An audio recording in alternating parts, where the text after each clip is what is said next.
क्यों नहीं होता हमारा काम? हमारे दिल में श्रद्धा नहीं है। अगर हम करते भी हैं तो भी धोखे से बात करते हैं।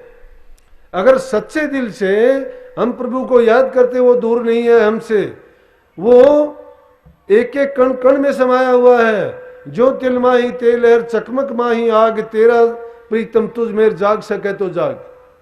जिस प्रकार से तिल में तेल है, लकड़ी में आग है, दूध में घी है, इसी प्रकार से वो समाया हुआ है, सांस सांस में रमा हुआ है।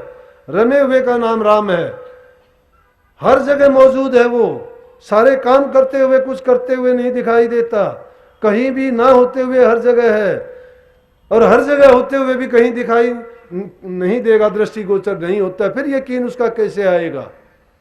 अगर वो नहीं हो तो हमारे काम कैसे होंगे? लेकिन इंसान को जो कर्म करने की आजादी दी, उस कर्म के आजादी के बस होके ये गलत काम करने शुरू कर दिए। इसने सोचा ये खुद कर्ता बन गया। कर्ता नहीं है इंसान, ये तो एक कठपुतली है। जो खेल हो रहा है वो प्रकृति का खेल है। उस प्रकृति के खेल में ये भूल भुलैया में भूल गया है। लेकिन जब संत उपदेश करते हैं, इसको सोए हुए को आके जगाते हैं, कहते हैं कि तेरी भरमना है, तेरी भूल है, तू भटका हुआ है, जाग, उठ, चेत, और तू सत्संगत कर, और सत्संगत में जाके तू प्रभु के नाम को जप, दुनियादारी के काम कर, जिम्मेवारी है, उनके बिना काम नहीं चलेगा। अपने कर्तव्य से ना भागो। लेकिन उनमें सबसे मुख्य काम जो है वो क्या है? हमारे हित का, जो हमारे काम आएगा वो प्रभु की भक्ति है, दूसरी कोई चीज नहीं। वो रोजाना 12 दिन तक गए, बिना कुछ खाए पिए, सुबह उठते, स्नान करते, पैदल जाते। परिवार में कोई एक आध घर का रखवाली रह गया नहीं, सब जाते। मैं पूछता, भाई आप सुबह सुबह कैसे आए? जी दर्शन करने आ गए। नहीं बताते, जी दर्शन करने आए थे, इतने जरूर बताए, हम पैदल आए जी। काफी दिन हो गए, मैं भाई पैदल क्यों आए? बस जी हमने बोल रखे हैं। मैंने सोचा भाई अपने इस चीज की भी है। इन औरतों में तो जब कोई बात होती है ना, तो ये कि इनको जब कोई आफत आती है, चुन्नी का एक कोना पकड़ेंगी और उसका गांठ लगा के कहेंगे मैंने यह गांठ लगाई, और जब मेरा काम हो जाएगा न तो मैं तेरा यो काम करूंगी। देवी माई, हनुमान बाबा, महाराज जी, गुग्गा पीर, इनके सबके नाम ले लेके उनकी कहेंगे कि तेरी कढ़ाई करूंगा, हनुमान जी तेरी सवामणी लगाओ। वहां भी रिश्वत देने का काम शुरू कर देते हैं, जबकि वो लेते ही नहीं, उनको जरूरत ही नहीं है। ये तो हम अपने मन से मानते हैं, क्योंकि हमारे दिलों में ऐसा धोखा भरा हुआ है कि वो तुम्हारे इस चीज का भूखा नहीं है। इसी प्रकार से गुरुओं को भी तुम चाहते हो कि तुम कभी सोचते हो कि मैं पैसे दे के खुश कर लूं, कभी सोचते हो मैं कपड़ा लत्ता दे के खुश कर लूं, कभी कहते हो मैं कोई और उपहार दे के खुश कर लूं। अरे गुरु नहीं भूखा तेरे धन का, उन पे धन है भक्ति नाम का। पर तेरा उपकार करावे, भूखे नंगे को दिलवावे, उनकी मेहर मुफ्त तू पावे। जो उनको प्रसन्न करावे, उनका खुश होना है भारी, सत्य पुरुष निष्कृपाधारी। गुरु को तुम मानस मत जानो, वो है सत्य पुरुष की जान। गुरु को अगर तुम मानस समझते हो, इंसान तुमने मान लिया है, तुम्हारा खाक भी काम नहीं होगा। लेकिन गुरु को तुमने परमात्मा मान लिया है, एकाग्रता के साथ सच्चे मन से अपने विचार और ख्यालात में बसा लिया है, रोम रोम में। इसीलिए तो कही कि गुरु की कर हरदम पूजा, गुरु समान कोई देव न दूजा। गुरु चरण सेव नित करिए, तन मन गुरु आगे धरिए। गुरु ब्रह्म रूप धरे आए, गुरु पार ब्रह्म गति गाए। गुरु सत्य नाम पद खोल्या, गुरु अलख गम को तोल्या। गुरु रूप धरा राधा स्वामी, गुरु से बढ़ के नहीं अनामी। गुरु से बढ़ के नहीं है।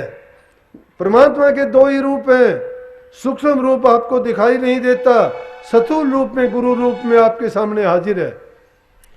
इसीलिए उस गुरु की अगर तुम पूजा करोगे पूरे निश्चय और विश्वास श्रद्धा मन में लाके, पूरे एकाग्रचित होके, तुम्हारी भक्ति वहीं पूर्ण हो जाती है। सबने यही बताया है। अगर गुरु की भक्ति को निकाल दिया जाए तो तुम्हारे ग्रंथों में भी कुछ बाकी नहीं बचता है। गुरु की भक्ति को, गुरु की श्रद्धा को, अगर गुरु के महत्व को निकाल दो, शास्त्रों में कुछ नहीं बचेगा, खाली हो जाते हैं। क्योंकि गुरु बिन ज्ञान नहीं, ज्ञान बिन ध्यान नहीं, ध्यान बिन मुक्ति नहीं, लिखी है वेद में, पुराण में, कुरान में, अंजिल में, बाइबल में, गुरु ग्रंथ साहब में, सब में गीत गाया गया है इसी का, किसी भी रूप में उसको बताया गया है। लेकिन सारा घूम फिर के गुरु के इर्द गिर्द घूमती है भक्ति की धुरी। भक्ति सारी की सारी गुरु के इर्द गिर्द घूमती है। गुरु राजी तो करता राजी, काल कर्म की चले न बाजी। अब गुरु के आगे अगर सच बता देते हो, कोई बात छिपा के नहीं रखते हो, अपने दिल की बात खोल देते हो, तो तुम बख्शे जाते हो। क्योंकि इंसान अगर जो गुरु के आगे जाके भी झूठ बोलता है, बात को छिपा लेता है, दबा लेता है, वो दोहरा कपट वाला इंसान है, उसको डबल सजा मिलती है। गुरु की आज्ञा नहीं मानता एक गुरु के सामने कपट नहीं खोलता है। गुरु के आगे, माँ बाप के आगे, वैद्य के सामने अगर तुमने अपने दिल की सच्ची बात नहीं बताई तो वैद्य के सामने तुम्हारी बीमारी का इलाज कभी नहीं होगा। गुरु के सामने तुम्हारा मुक्ति का राज तुम्हें कभी नहीं मिलेगा, क्योंकि तुमने भ्रम का पर्दा बना लिया। अब एक पर्दा ही तो है, जब तक वो भ्रम की काई नहीं हटती है, भ्रम नहीं निकलता है, तब तक सत्य समझ में नहीं आता है। भूल मिटी जब मिटी 84 सत्य समझ में आया। जब वो भूल मिटेगी तभी 84 छूटेगी, तभी आपको सत्य समझ में आ सकता है, नहीं तो नहीं आ सकता।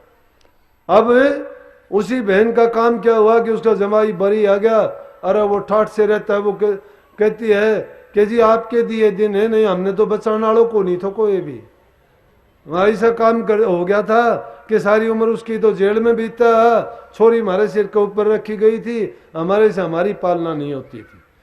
आराम से वो अपना शांति से काम करते हैं, लेकिन वो मानते क्यों मानते हैं? किसने किया उनका काम? मैंने नहीं किया, उनकी श्रद्धा ने किया, उनके विश्वास ने किया। इसीलिए वही बात तो मैं आपसे कह रहा हूं कि आप भी अपने दिलों में अपनी श्रद्धा ऐसी पक्की करके, एक अपने संकल्प को दृढ़ करके, ये नहीं नाम भक्ति की नहीं। एक अभी बहन आई थी, उन्होंने किसी दूसरे गुरु से नाम लिया है, थी सच्ची। वो कहने लगी जी मैं धारणा करके आई थी कि गुरु महाराज की कृपा होगी तो मुझे अपने आप बुला लेंगे। वो खड़ी होकर देखने लगी, मैं कहने लगे आने दो भाई। बोले जी मैंने नाम तो आपसे नहीं लिया है, लेकिन एक बात बताओ, मैं ध्यान करती हूँ, ये नहीं होता वो नहीं होता। मैं कहने लगा बहन जी जिसके नाम लिया उनसे भी जाके कभी मिल लिया करो। अब मिलने की बात या वहां उनको बेचारों को मिलने नहीं देते। अब मैं कहने लगी जी मैं सत्संग तो आपके सुनती हूँ, और सत्संग क्या सुनती हूँ, सत्संग सुनने के बाद मेरे सारे भ्रम मिट जाते हैं। फिर मैं पूछने का क्या रह जाता है कि जो आप बात बताते हो वो बिल्कुल सही बात है। बोले कि सादी भाषा में एकदम सीधी बात, भाई जब तक हमारी भाषा सीधी सादी जो समझेंगे ही नहीं। अगर आपके सामने किसी प्रकांड पंडित को लाके और मैं वेदों के श्लोक उनसे बुलवाने शुरू कर दूं, तो चाहे तो बर्तनों को बजाना शुरू कर दे और चाहे तुम्हारे सामने वो मंत्रों को गाना शुरू कर दे, बराबर है। क्यों? जो चीज समझ में नहीं आती उसका क्या करोगे? लेकिन ये कही है, संत बोले सहज स्वभाव, और संत का बोला मिथ्या नहीं जाओ। क्योंकि संत प्रभु को साक्षी मान के सतगुरु को आगे लेके चलते हैं, और जब सतगुरु की चरणों में अपना मत्था टेक के उनको हाजिर नाजिर रख के वो कोई काम करते हैं, उनकी जिम्मेवारी नहीं होती, फिर वो अपनी जिम्मेवारी गुरु को सौंप देते हैं। अब हमारे सामने भी यही है कि जब हम नाम की दीक्षा दी जाती है, कहने को तो सभी कहते हैं, सब धर्मों में सुनो, बड़ी रट लगाते हैं कि तन मन धन गुरु को अर्पण कर दिया, कि तन मन धन सब गुरु का हो गया। तन मन धन तो हमने किया ही नहीं अर्पण। तन मन धन अगर अर्पण कर देते हैं तो मन में हमें अपना कोई ख्यालात नहीं सोचना चाहिए। गुरु ने बताया उस ख्यालात को सोचो, क्योंकि मन हमारा नहीं रहा। तन से कोई बुरा काम क्यों करते हैं कि गुरु का तन मानते हो, उससे तुम बुरा काम करने का आपको क्या अधिकार है? अगर तुम्हारे पास धन है जरूरत से ज्यादा, तो वो भी गुरु की आज्ञा के बिना उसका खर्च नहीं करना चाहिए। क्यों नहीं करना चाहिए? कि गुरु पानी बांटो नाव में और घर में बांटो दाम, दोनों हाथ उड़ीची, यही सयानो काम। अगर घर के अंदर धन बढ़ना शुरू हो जाए, नाव में पानी बढ़ना शुरू हो जाए, तो निश्चित रूप से दोनों डूबेंगे। धन की तासीर ये है कि या तो झगड़ा मुकदमा करवा देगी, या शराब कबाब में लगवा देगी, या कोई और बुरे कर्म झगड़े मुकदमे करवा देगी, या रोग बीमारी ऐसी लगेगी जिससे डॉक्टर हकीम वैद्य ले जाएंगे, या और दूसरे बहुत ठगे ले जाने वाले चोर ले जाएंगे। उन किसी को भी नहीं मिलेगा, आग जरूर ले जाएगी, आग लग जाएगी। इसलिए उसको अगर दान में पुण्य में जरूरतमंद के लिए लगा दोगे तो बहुत अच्छा है, नहीं तो ये सबको छोड़ के ही जाना है। अगर किसी जरूरतमंद को, दुखी जीव को तुमने सुख पहुंचाया है और उससे दिल से एक सच्ची आह निकलेगी आपके लिए, एक अच्छी भावना निकलेगी कि परमात्मा तेरा भला करे, तो क्या कहते हो, इसके लिए भी मैं एक सच्ची घटना, इतनी अनेक मुझे मिलती हैं। मेरे से मेरा बड़ा भाई आज नहीं है दुनिया में, चीन वाली लड़ाई में था वो, जो पहली लड़ाई हुई, और उस टाइम में कहने लगा कि ऐसी हालत होगी, घर में चिट्ठी आ गई थी कि भाई लापता हो चुका है, और हमें 2 महीने तक उसका कोई खबर नहीं थी। तो किसी ने सोचा ही नहीं था कि भाई होंगे। तो जंगल वहां, पहाड़ वहां, उनमें भटक गए। तो भटके हुए क्या हुआ, कहने लगा कि एक दिन थोड़ा सा बाजरा मिला हमें, किसी वो जंगली जातियां हैं कि भटके हुए तो थे कि कभी चीन में ना चले जाएं, तो कड़वा बाजरा के उसको मुंह में भी नहीं ले सकते, बेईमाना इतना कि एक दूसरे को वो हम देने से भी नहीं। लेकिन क्या हुआ कि बोला उसने दिया नहीं वो कड़वा बाजरा, उसने खुद ही खा लिया, क्योंकि अपनी जान की जब पड़ती है तो इंसान दूसरे के लिए नहीं सोचता है। बोला लेकिन जब उसने खा लिया तो कहने लगा मुझे थोड़ा सा और दे दे, नहीं मेरी जान निकलने वाली है। बोला कि मुझे थोड़ी कम जरूरत थी, मैंने उसको दे दिया, और लेते ही उसने खा के बोला वाह भाई परमात्मा तेरा भला करे। और बोला कि हम 4 कदम ही चले थे कि ऊपर से एक आई वो पत्थर गिरता हुआ और उसको साथ लेके चला गया, वो बच गया, मैं अकेला रह गया। वो उसके साथ गया, उसका पता ही नहीं लगा कहाँ गया। अरे इसीलिए जो किताब लिखी अब उसमें मैंने लिखा कि he hears you, do you pray, क्या आप प्रार्थना करते हो दिल से, सुनता है वो। मत दोष दो भाग्य को, मत दोष दो तुम कर्म को, मत दोष दो परमात्मा को। कर्म इंसान खुद करता है, दोष परमात्मा को देता है।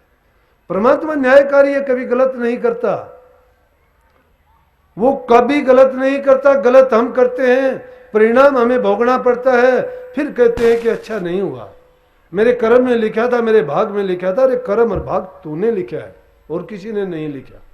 आप कहोगे अभी मैंने कुछ नहीं किया, तुम्हें गैलरे तो जन्म याद नहीं है, उन जन्मों में तुमने किया होगा, कितनी योनि भोग के आए हो के याद है आपको, इस जीव को याद नहीं है कुछ भी।